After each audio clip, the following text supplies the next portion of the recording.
আসসালামু আলাইকুম রহমতুল্লাহি বারাকাতু। এবার শোনা যাচ্ছে? দেখো তো।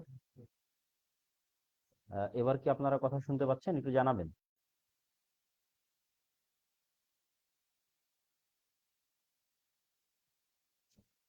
হ্যাঁ, এবার কথা শোনা যাচ্ছে, আলহামদুলিল্লাহ। আসসালামু আলাইকুম রহমতুল্লাহি বারাকাতু। আলহামদুলিল্লাহ ওয়াহদাহু ওয়াসসালাতু ওয়াসসালামু আলা মান লা নাবিয়্যা বা'দাহ। প্রশংসা আল্লাহ সুবহানাহু ওয়া তাআলার জন্য, শান্তি অবতীর্ণ হোক মুহাম্মদ সাল্লাল্লাহু আলাইহি ওয়াসাল্লামের প্রতি। বর্তমান বাংলাদেশ তার ইতিহাসের এক ক্রান্তি লগ্নে এসে দাঁড়িয়েছে। দীর্ঘ 15 বছরের স্বৈর শাসনের বিদায়ের মাধ্যমে আজ ছাত্র জনতার বিপ্লবের যে আনন্দ, সেই আনন্দের মধ্যেও আমরা এমন কিছু সংবাদ শুনতে পাচ্ছি এবং এমন কিছু দৃশ্য দেখতে পাচ্ছি যা চরম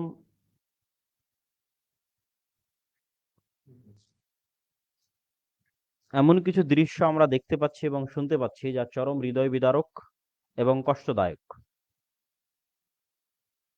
বিশেষ করে সমগ্র দেশে পুলিশ বাহিনীর অনুপস্থিতি এবং সেনাবাহিনীর নির্বিকার ভূমিকা এবং মানুষের উল্লসিত আনন্দে যেভাবে সমগ্র দেশের বিভিন্ন অঞ্চলে স্বাভাবিকতা বিঘ্নিত হয়েছে, যান ও মালের নিরাপত্তা বিঘ্নিত হয়েছে, তা বাংলাদেশের ভবিষ্যতের জন্য কখনোই কল্যাণকর নয়। আমি সকলকে, যারা আমার এই লাইভটি দেখছেন, দেশের প্রত্যেক মানুষকে, যারা বাংলাদেশকে ভালোবাসেন, প্রিয় দেশবাসীকে আমি উদাত্ত আহ্বান জানাতে চাই যে আমাদের নবী মুহাম্মদ সাল্লাল্লাহু আলাইহি ওয়াসাল্লাম তার চরম শত্রুদের প্রতিও ক্ষমা প্রদর্শন করেছেন। আমরা গত 15 বছর যে জুলুম অত্যাচার সহ্য করেছি, তার চেয়ে ভয়ঙ্কর জুলুম অত্যাচার সহ্য করার পরেও তিনি, মানুষ যখন তার বিজয় হয়েছে, তখন তিনি ক্ষমা সুন্দর দৃষ্টিতে দেখেছেন। ক্ষমা আল্লাহ সুবহানাহু তাআলার গুণ, ক্ষমা নবীদের গুণ, ক্ষমা মুহাম্মদ সাল্লাল্লাহু আলাইহি ওয়াসাল্লামের গুণ। রাসূল সাল্লাল্লাহু আলাইহি ওয়াসাল্লাম বলেন, আল মুসলিমু মান সালিমা আল মুসলিমু মিন লিসানিহি ওয়া ইয়াদিহি। মুসলমান সেই যার হাত এবং যার মুখ থেকে অন্য মুসলমান নিরাপদ থাকে। যার হাত থেকে এবং যার মুখ থেকে অন্য মুসলিম নিরাপদ থাকে। তথা আজকে আপনি যদি কোথাও গিয়ে, সেটা আপনার যতই শত্রু হোক, তাদের বাড়িতে লুট করা, তাদের জিনিসপাতি নিয়ে যাওয়া বা কোথাও অগ্নিসংযোগ করা, সে আপনার যতই চিরন্তন শত্রু হোক, এটি কখনোই ইসলাম সমর্থিত নয়। চরম গুনাহের কাজ, হারাম কাজ, অন্যায় কাজ। এই জন্য উদাত্ত আহ্বান জানাবো, যারা এই ধরনের কাজে যুক্ত আছেন বা আপনার আশেপাশে কেউ যুক্ত আছে, আপনারা তাদের নিবৃত্ত করুন। আল আমরু বিল মারুফ ওয়ান নাহি আনিল মুনকারের ভূমিকা পালন করুন। এখন যেহেতু দেশে কোনো আইন শৃঙ্খলা রক্ষাকারী বাহিনী নেই, অতএব সৎ কাজের আদেশ এবং অসৎ কাজে বাধা প্রদানের যে জিম্মেদারি মুসলমানদের উপর আছে, তা প্রত্যেক মানুষকে জরুরি ভিত্তিতে পালন করতে হবে। মানুষকে সৎ কাজের আদেশ দিতে হবে, অসৎ কাজে বাধা দিতে হবে।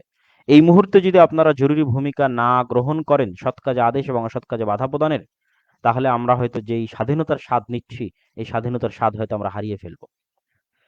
সম্মানিত উপস্থিতি, আমরা গত 15 বছর যে বিভেদের রাজনীতি দেখেছি, মুক্তিযোদ্ধা এবং রাজাকার নামে যে বিভেদের রাজনীতি, তা আমাদের এই দেশকে ধ্বংস করে দিয়েছে। অভাবনীয় ক্ষতি এবং অপূরণীয় ক্ষতি করে দিয়েছে। আমরা আর বিভেদের রাজনীতি দেখতে চাই না। অতএব উদাত্ত আহ্বান জানাবো, যারা বিজয়ী হয়েছেন, যারা আনন্দিত হয়েছেন, যারা উল্লসিত হয়েছেন, যারা গত 15 বছর মাজলুম হয়েছেন, তারা আল্লাহর সন্তুষ্টি অর্জনের জন্য ধৈর্য ধারণ করুন। বিভেদ করে প্রতিপক্ষের প্রতি প্রতিশোধ পরায়ণ হয়েন না। ইসলামের সবচেয়ে ভয়ঙ্কর এবং সবচেয়ে কঠিন হচ্ছে মানুষের জান এবং মাল। আপনার সকল গুনাহ ক্ষমা হয়ে যাবে, কিন্তু এই জান এবং মালের গুনাহ কিন্তু ক্ষমা হবে না। আল্লাহ সুবহানাহু ওয়া তাআলা অতি ন্যায়পরায়ণ, তিনি এটার বিচার করবেনই করবেন। অতএব এটা থেকে সর্বোচ্চ সতর্কতা অবলম্বন করুন। যারা এই দেশকে ভালোবাসেন, আমাদেরকে ভালোবাসেন, তারা আজ সৎ কাজের আদেশ এবং অসৎ কাজের ভূমিকা অবতীর্ণ হন। আপনার নিকটবর্তী যারাই এই ধরনের কাজে লিপ্ত হচ্ছে, তাদেরকে বাধা প্রদান করেন, তাদেরকে সৎ কাজের আদেশ দেন, অসৎ কাজে বাধা দেন। এবং দ্বিতীয় যে বিষয় নিয়ে সমগ্র দেশে প্রচুর আলোচনা হচ্ছে, সেটা হচ্ছে বিধর্মীদের উপাসনালয়। রাসূল সাল্লাল্লাহু আলাইহি ওয়াসাল্লাম বলেন, মান কাতালা মুআহাদান, মুসলমানদের সাথে চুক্তিবদ্ধ অবস্থায়, মুসলমান সরকারের নিরাপত্তা নিয়ে জিম্মি যারা দেশে বসবাস করে, মুসলিম দেশে বসবাস করে, এরকম যে কোনো বিধর্মী স্বাধীনভাবে তার ইবাদত এবং তার উপাসনা করার অধিকার পাবে। কেউ যদি কোনো মুসলিম রাষ্ট্রে বসবাসরত কোনো চুক্তিবদ্ধ কোন জিম্মি অমুসলিমকে হত্যা করে, রাসূল সাল্লাল্লাহু আলাইহি ওয়াসাল্লাম বলেছেন, সে কখনোই জান্নাতের গন্ধ পর্যন্ত পাবে না। কি ভয়ঙ্কর, কি ভয়াবহ কথা! অতএব আমরা যদি মুসলিম হয়ে থাকি, আমরা যদি রাসূল সাল্লাল্লাহু আলাইহি ওয়াসাল্লামের প্রতি বিশ্বাস করে থাকি, পরকাল দিবসের প্রতি বিশ্বাস করে থাকি, তাহলে কোশ্চিন কালে আমরা কোনো মন্দিরে আঘাত করতে পারি না, কোনো হিন্দু বিধর্মী ভাইয়ের প্রতি আঘাত করতে পারি না। বরং এখানেও আপনাদের সৎ কাজের আদেশ এবং অসৎ কাজের ভূমিকা গ্রহণ করতে হবে। নিকটস্থ যে কোনো বিধর্মীদের উপাসনালয় সংরক্ষণের ব্যবস্থা করতে হবে, এবং আমরা নিজেরাও ইতিমধ্যে উদ্যোগ নিয়েছি আমাদের প্রতিষ্ঠানের পক্ষ থেকে। আমাদের যে ৩০০-র অধিক মসজিদ রয়েছে বা ৪-এর অধিক প্রতিষ্ঠান রয়েছে, সেগুলো থেকে আমরা দিক নির্দেশনা দিয়ে দিয়েছি, এবং যারা এই মুহূর্তে আমাদের লাইভ দেখছেন এবং যারা এই দেশকে ভালোবাসেন, বাংলাদেশকে ভালোবাসেন, তাদের উদাত্ত আহ্বান থাকবে এই ক্রান্তি লগ্নে, দেশের এই যে শান্তি এবং শৃঙ্খলা ভেঙে পড়েছে, এই ক্রান্তি লগ্নে আপনারা নিজ নিজ দায়িত্বে নিজের পার্শ্ববর্তী অঞ্চলে সৎ কাজের আদেশ এবং অসৎ কাজে বাধা দেওয়ার উদ্যোগ গ্রহণ করুন এবং এই দেশকে রক্ষা করুন। তৃতীয় যে বিষয়টি আমি আপনাদের কাছে তুলে ধরতে চাচ্ছি, সেটি হচ্ছে ইসলামের দৃষ্টিতে ১ সেকেন্ডের জন্য নেতাবিহীন থাকা জায়েজ নয়। ১ সেকেন্ডের জন্য নেতাবিহীন থাকা ইসলামের দৃষ্টিতে হারাম। আমরা এখন ইতিমধ্যেই ২৪ ঘন্টার কাছাকাছি পার করে ফেলেছি, এই রাষ্ট্রের কোনো অভিভাবক এবং এই রাষ্ট্রের কোনো নেতা নেই। অতএব জরুরি ভিত্তিতে আমাদের ছাত্র ভাইয়েরা যে ব্যক্তিকেই তাদের নেতা হিসেবে ঘোষণা করুক না কেন, এই দেশের নেতা হিসেবে ঘোষণা করুক না কেন, আপাতত জরুরি ভিত্তিতে সেই দেশের শান্তি এবং শৃঙ্খলা রক্ষার জন্য, মানুষের জান এবং মালের হেফাজতের জন্য, আমাদের যদি তার সাথে ব্যক্তিগত কোনো সমস্যাও থেকে থাকে, ধর্মীয় কোনো সমস্যাও থেকে থাকে, তবে বৃহত্তর স্বার্থে, দেশ ও জাতির বৃহত্তর স্বার্থে জান ও মালের হেফাজতে আপাতত সেটি মেনে নেওয়াকে এবং তার প্রতি আনুগত্য প্রদর্শনকে সেনাবাহিনীর প্রতি, দেশের সেনাবাহিনীর প্রতি, দেশের যারা সরকারি দায়িত্বশীল আছে তাদের প্রতি এবং সাধারণ জনগণের প্রতি আমি উদাত্ত আহ্বান জানাচ্ছি। বিপ্লবী ছাত্র জনতা যারা আন্দোলনকে সফল করেছে, তারা যাকেই এই দেশের অস্থায়ী দায়িত্ব দেওয়ার প্রয়োজন মনে করছে, তার প্রতি দেশের সেনাবাহিনী এবং সাধারণ জনগণের অতি দ্রুত আনুগত্য প্রদর্শনের জন্য আমি উদাত্ত আহ্বান জানাচ্ছি। আজকের দিনের মধ্যে এই আনুগত্য প্রদর্শন যদি না হয়, তাহলে এই দেশের স্বাধীনতা, আমরা যে স্বাধীনতার উল্লাস করছি, এই স্বাধীনতা হয়তো আমরা যে কোনো মুহূর্তে হারিয়ে ফেলতে পারি। ইসলামের দৃষ্টিতে নেতাবিহীন, রাষ্ট্রীয় নেতাবিহীন ১ সেকেন্ড বসবাস হারাম, এবং এই মৃত্যুকে জাহিলিয়াতের মৃত্যু বলা হয়েছে। অতএব জরুরি ভিত্তিতে আমাদের ছাত্র ভাইদের এবং ছাত্র জনতার এই সহযোগিতা করতে হবে আমাদেরকে, ইনশাল্লাহ। এবং আমি এখানে আরেকটি বিষয় তুলে ধরতে চাই। আমরা গত ৫০ বছর পারিবারিক লেজুড় বৃত্তির রাজনীতি দেখেছি এই দেশে, দালালির রাজনীতি দেখেছি এই দেশে। আমরা ফ্রেশ ব্লাডকে সুযোগ দিতে চাই। আমি দেশের মানুষের প্রতি উদাত্ত আহ্বান জানাবো, যেই ছাত্র জনতা আমাদের এই বিপ্লবকে, আন্দোলনকে সাকসেসফুল করেছে, স্বৈরাচারী শাসন থেকে আমাদেরকে মুক্তি দিয়েছে, আমরা এই ফ্রেশ তরুণ ছাত্র ব্লাডকে সুযোগ দিই একবার দেশ পরিচালনার জন্য এবং দেশের দেখাশোনার জন্য, দেশের দায়িত্ব পালনের জন্য। এই আহ্বানটুকু আমি অবশ্যই রাখবো দেশের মানুষের প্রতি, যে তরুণ এবং ফ্রেশ ব্লাডকে আমাদের সুযোগ দেওয়া উচিত।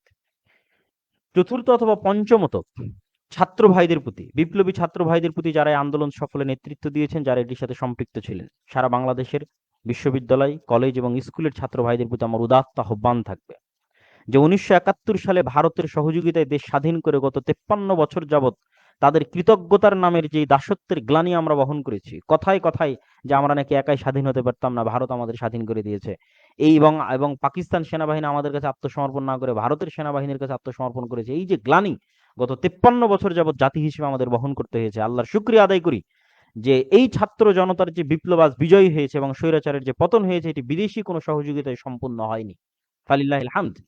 এমনকি নির্বাচনের পূর্ব মুহূর্তে এই আধুনিক বিশ্বের সুপার পাওয়ারের যে সহযোগিতার মাধ্যমে এই স্বৈরাচার থেকে মুক্ত হওয়ার চেষ্টা ছিল, সেটিও তখন সফল হয়নি।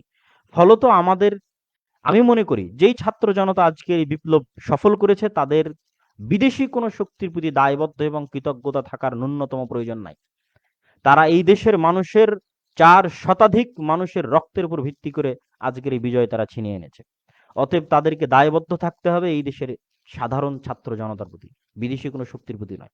অতএব আমি ছাত্র ভাইদের প্রতি উদাত্ত আহ্বান জানাতে চাই, আপনারা স্বতন্ত্র এবং স্বাধীনভাবে যে বিজয় ছিনিয়ে এনেছেন, এই বিজয়কে কখনোই কোনো বিদেশি শক্তির দাসত্বের জন্য এবং তাদের কৃতজ্ঞতার জন্য এই গ্লানি জাতির উপর চাপিয়ে দিবেন না।